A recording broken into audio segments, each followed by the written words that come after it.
السلام عليكم أصدقائي، أسعد الله أوقاتكم في كل خير. الأخبار من تركيا. ولكن أصدقائي، قبل البدء بالفيديو ندعوكم للاشتراك في القناة وتفعيل زر الجرس ليصلكم كل ما هو جديد.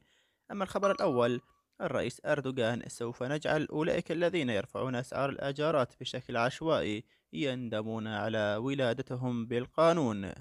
أما الخبر الثاني والذي يليه: الرئيس أردوغان يشارك اليوم في افتتاح جامع بربروس خير الدين باشا الجديد بمنطقة ليفينيت بإسطنبول، ويؤدي أول صلاة جمعة فيه. أما الخبر الثالث والذي يليه: الرئيس أردوغان ردا على سؤال إلى متى سنستمر بتحمل أعباء استضافة السوريين: لا يمكننا أن نضع السوريين على الباب ونقول لهم عودوا إلى دياركم.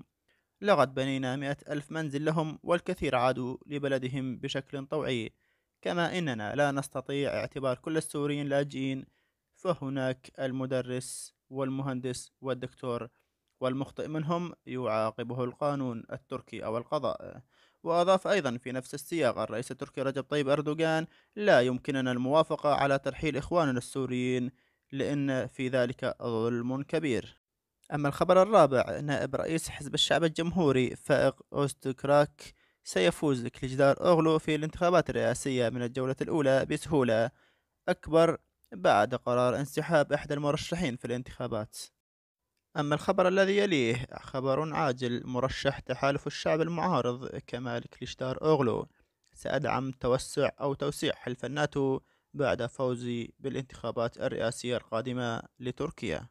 أما الخبر الأخير: خبر عاجل: آفاد هزة أرضية بقوة 4.5 درجة على مقياس ريختر عند الساعة 11:33، مركزها مدينة أضنا. أصدقائي، وفي النهاية وصلنا لنهاية الفيديو، وندعوكم الاشتراك في القناة وتفعيل زر الجرس ليصلكم كل ما هو جديد. دمتم في أمان الله، والسلام عليكم ورحمة الله.